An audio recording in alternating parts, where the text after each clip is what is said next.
It's 2 a.m. and I'm crying and tired and worn out. If I'm rambling, it's because I've held this in for so long, not wanting to burden friends or family with my marital troubles. I 34F have been with my husband, 37 male, we'll call him Nathan, for 8 years. Ever since our daughter, 3F, was born, I have been unable to trust Nathan with anything, no matter how small. Background context: when I was 19, after a semi-truck driver fell asleep at the wheel and turned my car into scrap metal with me inside it. I have enough metal holding me together that I light up like a Christmas tree for TSA, and physically impaired with good days and bad days. I used a portion of my settlement check to buy a house outright and have it retrofit to accommodate my needs, as I'll eventually require a wheelchair. I work in software development as it's fun and nobody cares if I work from bed on bad days. My husband has not worked in 5 years. Which has been fine until our daughter was born. Between the settlement money, a paid-off house, and my salary, I enjoyed having him here with me. He contributed by handling most of the domestics. We pay for a weekly cleaner with monthly deep cleaning because it gave us more time together. Ever since our daughter was born, it was like a light switch turned off in his head. For our daughter, he would buy the wrong size diapers. Not fully mixed bottles. Put diapers on backwards. Leave out poop-covered wipes. Forget to latch cabinets. This past week, he has gone to the store 3 times because he keeps coming home with the wrong size socks and shoes for her. I eventually just ordered the right ones on Amazon. For me, he has tried to help me with my weekly pill organizer fill up and several times has spilled the contents of new medications all over the floor. Then, not seeing that he didn't get all of them off the floor, he has repeatedly brought me grapefruit juice to take my medications with, a huge no. He has repeatedly forgotten that I can't have dairy and puts milk in my coffee. Or cheese on a burger. He has broken so many things of mine from being careless. He shattered my laptop because it slipped out of his hand when he tried to pack it for a trip. Even after I said I would pack my own electronics. We've lost so many spoons and forks to the disposal. He tried to replace the head gasket in my car and over-torqued the engine bolt, which shattered inside the block, and 2 different shops said they couldn't repair it. We ended up getting a new vehicle because a replacement engine would have cost $11,000. A week later, he crashed the new car into the garage door because he thought he'd press the brakes, not accelerator. He wanted to do TikToks and streaming as a hobby. I supported him initially. But I quickly noticed a pattern. Anything regarding our daughter or me, he was sloppy and careless. He never whooped his own stuff. He would build entire sets to stream or make videos with, leave the garage, and leave his brain in the garage. It came to a head 4 nights ago. He streamed himself building a new set piece. 9 hours straight. Meanwhile I worked, clocked out early to pick up our daughter from summer camp, cooked and fed both of us, got her ready for bed. He came out to help put her to bed. I let him know that I needed to get some work done and would be in my office. And I asked him to take the trash out. He says he will. 2 hours later, I left my office and the house felt really warm. He'd taken the trash out, but left our front door partially open. And was back in the garage with his game volume really loud. I panicked since our daughter is able to get out of bed and thankfully she was sound asleep. But she could have easily toddled right out of the house and he wouldn't have noticed. Then I noticed a stovetop burner was on. With a small pot on it with nothing inside. I didn't use the stove for cooking that night. I popped my head into the garage and said, "Hey, I need you for a minute." I informed him of the door situation and he responds, "I thought I locked it." We checked the camera and no, he did not. I asked about the burner being on and he said he was planning to make ramen and forgot. He pulled the still hot pot off the burner and put it straight into the sink on top of our daughter's favorite plastic plate. Which is now ruined. I'll admit I overreacted and screamed, "What are you doing?" He realized what he'd done and pulls the pot off our daughter's plate. And straight onto the countertop. I grab it quickly and run it under water to cool it down. I tell him I can't tonight. I can't deal with him. I'm taking my meds and going to sleep. He gets a cup from the cupboard, and sets it straight onto the burner that had been on. I hit my limit. I started crying. He kept saying that it was fine, things happen, it's just an accident, he's had a rough day from streaming, he's just tired. Why am I crying? It's just a cup. We can replace it.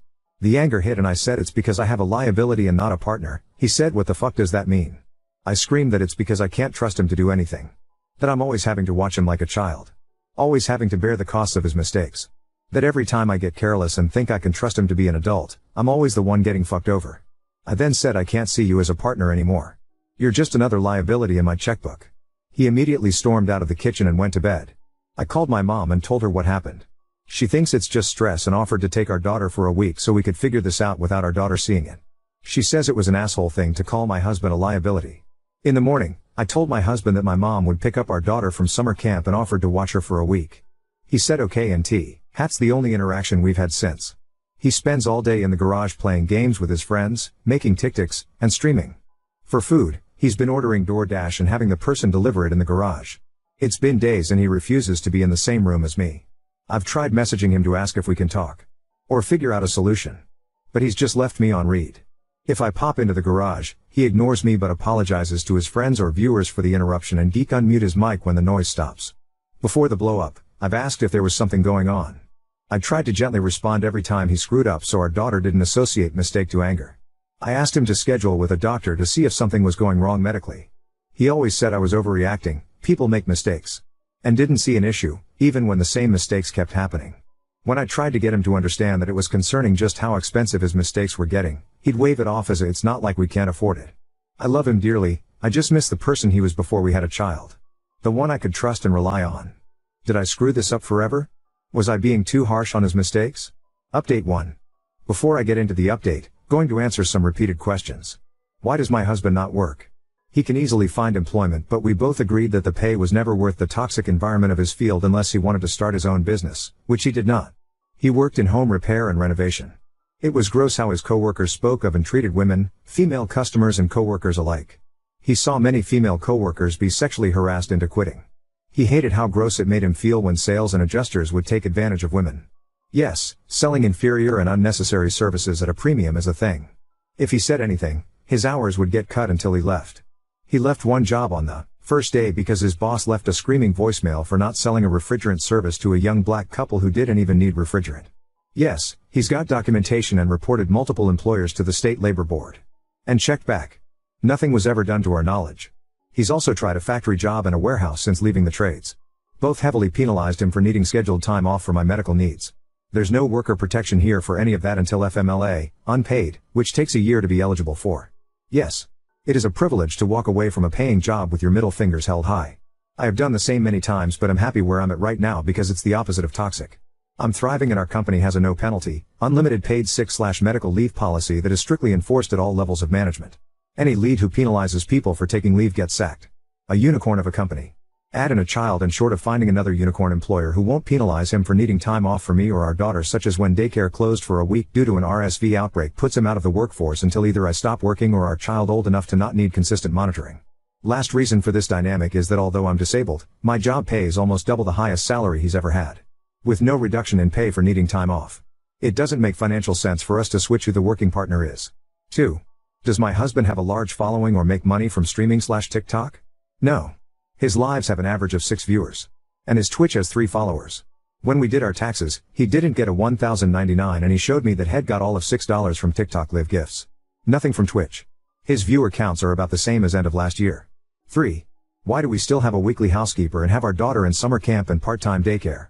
I hate the dynamic of O.N.E. spouse working a single job for 40 hours a week while the other juggles simultaneous domestic duties, child rearing, care, enrichment, socialization, and essentially being on call 24/7.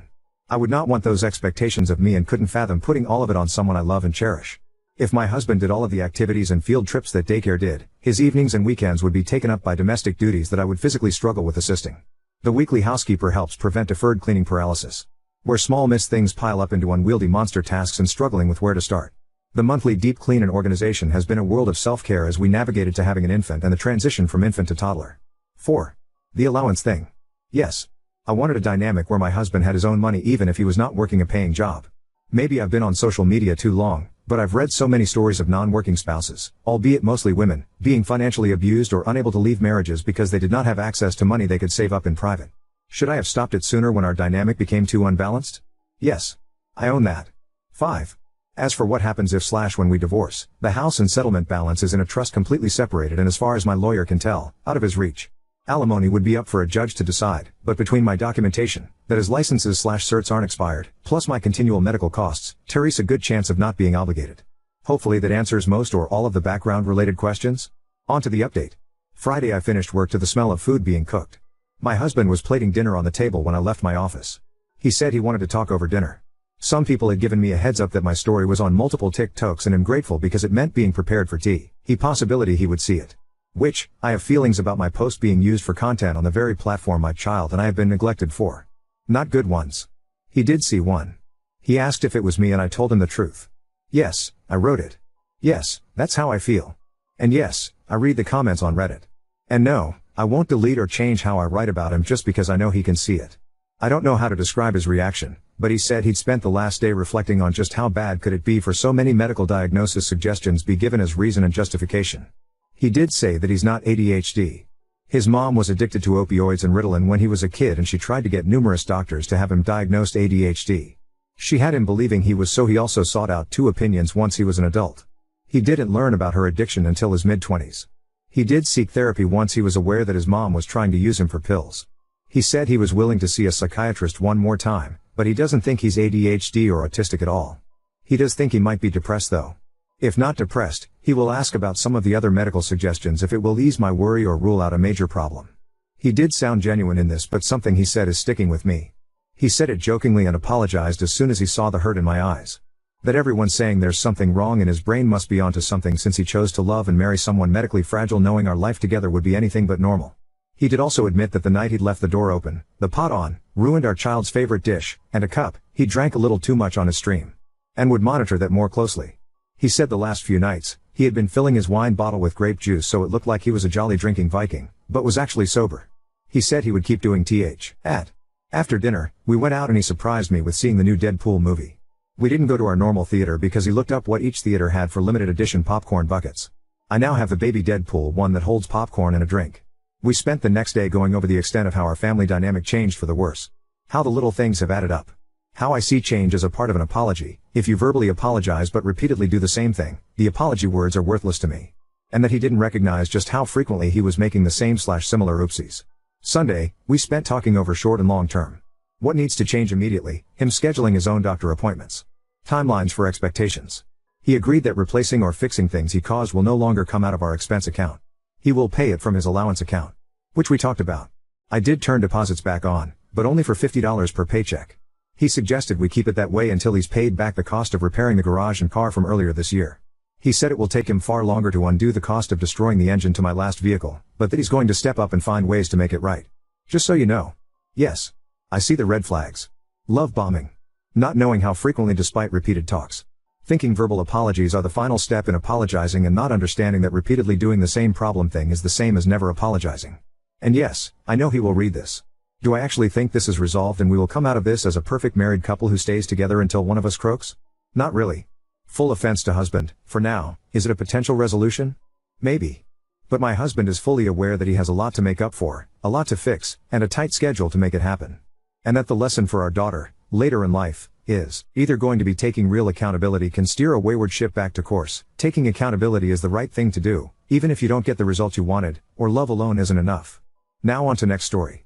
Boyfriend's fear of hurting me during sex has caused us to go months without any intimacy, leaving me feeling lonely and unfulfilled.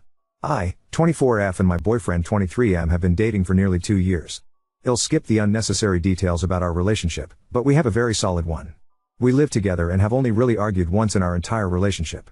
However, there is a problem. A little over a year ago I developed thrush. For those of you who don't know, it's basically where a woman's vagina becomes very fragile and she is prone to tearing/blistering/small cuts. It itches a little, too. My God, was that horrific. I was on and off trying different creams, but I was so stupid because my sex drive was incredibly high. My boyfriend, I'll call him Dave for the sake of this post, also had a high sex drive. We're talking boners every day, multiple times a day, maybe up to 8 to 12 times a day depending on what we were up to. We would have sex twice a day, every day for a little over a year. I was vocal about my thrush and there were times where I thought it would go away, so I gave myself the green light and we went at it. To anyone reading this, if you or your partner have thrush, please wait at least a week until symptoms end until you have sex again. Please. Because man, it isn't worth it. Every time we had sex, something down there would tear. Thank God he didn't contract it, but I would yelp in pain and I'd have to clean up blood from our bedsheets. It was hell. After around 2 months of me thinking I healed, us trying again, and then me ripping seconds after penetration, he stopped initiating. I totally understand why. It took me about a month and a half of no sex to heal from thrush. I told him that I officially was healed, and he said that he was happy I was okay. However, he wouldn't initiate anything. So I did. I tried everything in the book. I dressed up. I tried dirty talking him. Strutting around naked. You name it, I tried it. Now, our physical affection wasn't affected. We would cuddle for hours, still.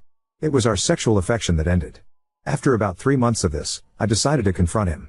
I asked him what was wrong, and what I could do to make him attracted to me again. After a very long pause, he said that he was still attracted to me. He was just scared of hurting me again. I suggested that we could start slow, maybe just blowjobs, fingering, doing finger stuff, whatever. He agreed, saying that he would like to try it out. A few weeks passed and I tried initiating to no avail. Every time I would try, he'd just kiss me on my forehead and hug me, saying "aw." All followed by cradling me along with more pecks on my forehead, cheek, and lips. Now, this is very cute, but after getting rejected time and time again, it began to hurt. It's been 3 months since then. Recently I brought it up. I didn't want him to think all I wanted in a relationship was sex, so I didn't talk to him about it sooner. But I realized it was taking a toll on my mental health, so I thought it would be best to communicate how I felt. I told him exactly this, and I asked why he wasn't horny around me anymore. He said, "I don't know. But I'll find out what's going on eventually." And that was the end of the conversation. He recently took a blood test and everything was fine. All of his levels were perfectly normal/healthy. He rides his bike 3 to 5 kilometers daily and has a decent social life. Not a lot of drinking, either. He jacks off maybe twice a week, which is completely fine with me. He doesn't watch porn. At least, if he does, it'll be a once or twice a month thing. Another thing to note is that I haven't gained or lost any weight since our relationship started, so I don't think it's anything like /that/. Recently I've been feeling so lonely. No, I will absolutely not cheat on him or seek attention elsewhere. But I feel like less of a woman. I have to go lock myself in the bathroom and turn the bath water on to bawl my eyes out while he's in the other room. I don't want him to see me like this. It's like we're roommates who cuddle, kiss, and have deep conversations. He used to get boners just looking at my clothed body. What changed? I asked if he possibly was traumatized from my thrush. "Am all good down there now?" And he said he wasn't. I don't want to be a controlling girlfriend and tell him he has to have sex with me. Small update, while this is getting attention, sorry it couldn't be a more interesting post, but I've gotten some lovely advice. I am going to assume that he's traumatized but in denial, so a lot of patience is needed for this. I decided that I will slowly show him that nothing is wrong by, gosh, sorry for the TMI, presenting myself to him with a dildo inside. Obviously I won't just drop my pants when he gets home from work, lol. But I'll slowly ease him into watching and see what happens from there. Another update, thank you for the responses. I've gotten some interesting advice from all of you. It varies from, tell him you're thinking about cheating, to Heskay to he's been seeing someone else, to go to couples therapy, and if the above doesn't work, I believe I will suggest going to couples therapy. I forgot to add that I have vaginismus. I'm a total catch, aren't I? And that may have led to thrush/my yeast infection. I will absolutely not cheat on him or threaten him with a breakup. However, I will mention very verbally, but kindly, of course, that this is making me sad. So much so that it plagues my mind every day, and I'll even mention to him the whole crying in bathroom thing, as much as I don't want to. I am on vacation for another 25 days, so I won't have an update until then. Update 1. I returned from my trip abroad after leaving for 1 month. It was very hot in the city we live in together, and it is uncommon to have an AC in this country, Germany. So, I decided to purchase a fan. Now, that was a whole situation on its own, and I even posted it on my profile here nearly a month ago.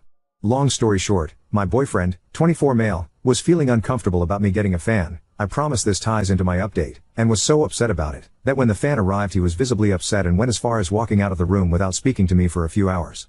He later came into my room on hour 3, after I made a Reddit post about my confusion about the fan, and told me that we needed to talk. He said he needed until tomorrow to explain himself, though. So I waited. He sat me down the next day and began with the weirdest thing. I don't get excited about things you get excited about. What? For instance, the fan. I don't. I'm not excited about it. I told him that I would be more than happy to move the fan into the living room, where I could sleep on the guest bed during warm nights. He shook his head and told me it wasn't about the fan, and he didn't know why he brought that up. He paused for a long while and began to tell me what was going on with him. And no, it wasn't what anyone suspected. A bit of important background, when we first started dating 2 years ago, on the 3rd date I told him that I wanted children in the future, and I only wanted to be with him if we could be together for the long term. He was happy that I wanted children. I then told him that it was not my wish to be pregnant. I wanted to adopt kids, or if his bloodline was important to him, I would consider surrogacy. He said he was okay with this. Well, months passed. 2 years passed. Apparently, this whole time, he hasn't been intimate with me because he wanted us to have a real family where I would get pregnant. At the moment, I am 25 years old and I don't even want to think about pregnancy. He is 24. Here in Germany it is very uncommon to have children at a young age, and we both agreed that we wanted kids when we're anywhere between 30 to 35 years old. So this took me by surprise. I simply cannot fathom how you don't want to have sex with your partner because you dislike the idea of adopting children with them in the far future. He says he felt guilty for feeling this way, and was trying to come to terms with it. He kept on trying to get over this feeling and hoped that it would pass, but every time I brought up our future he shut himself down. I noticed that he was much more hesitant to talk about the future, to fantasize about where we would live, what we would name our kids, what our day-to-day lifestyle would be, so I stopped pestering him about it. I heard that Germans like to take things slow, and I didn't want him to think I was rushing him. But I should have brought it up more. I know I should have. I kept on convincing myself that I was being too clingy and pushy about our future together, so I was able to simply stop asking about it altogether. We immediately decided to split up, and I decided to move out because moving stresses him out, and he had a huge exam coming up that he needed to focus on. Luckily I found an apartment. It's sadly very expensive, so I'm now trying to find a roommate, which has been very stressful. Between the breakup, searching for a new roommate, moving, and working, I'm going crazy. I want him back. We spoke about getting back together, but he said something along the lines of, "I don't know. I love you. But I guess if I really loved you enough, I would have stuck with you through anything. And I didn't." What does that mean? I don't know. Maybe I made a mistake. Maybe I'm still making that mistake by not trying to work things out. But maybe this is the right decision. I don't know, Op. I wish you would have told me that your mom suffered from many miscarriages before having you. Maybe that would have changed my ND. But I made up my mind at the time, and it looks like I have to stick with it. Or not? I don't know. I know I should have told him about the whole my mom had like 10 miscarriages before having a baby, but I didn't think that was important, as I have many reasons for not wanting to get pregnant. It just isn't my thing. And you know, if he did love me like he always told me he did, he would stick with me through this. But he isn't. That's my answer. I don't want to accept it, but that's just how it is. You know the saying, if he wanted to, he would. Well, I'm a true believer in that. He's been crying daily, and while I do appreciate him helping me move out of our apartment, it keeps giving me false hope when he comes over to set something up for my new place. I keep thinking, oh, he'll come around, except he doesn't. It's only been 3 weeks, but he seems so incredibly lost and hurt over this that it isn't worth it for me to give this a second thought. I am utterly heartbroken. I wish we could have talked this out rather than jumping to a breakup solution, but I don't have any answers to this problem. I know better than to wait for him to come back to me, but my God, my mind is telling me to do so. Life has become much more complicated, and I don't even know if I want to live in this city. I'm so defeated right now. All of our friends and family members have told us that there has to be more to his story. There has to be another reason as to why he doesn't want to mend things. But I've asked over and over again, and he said it was this single bump, for lack of a better word. I thought, aside from our lack of sex, that our relationship was perfect.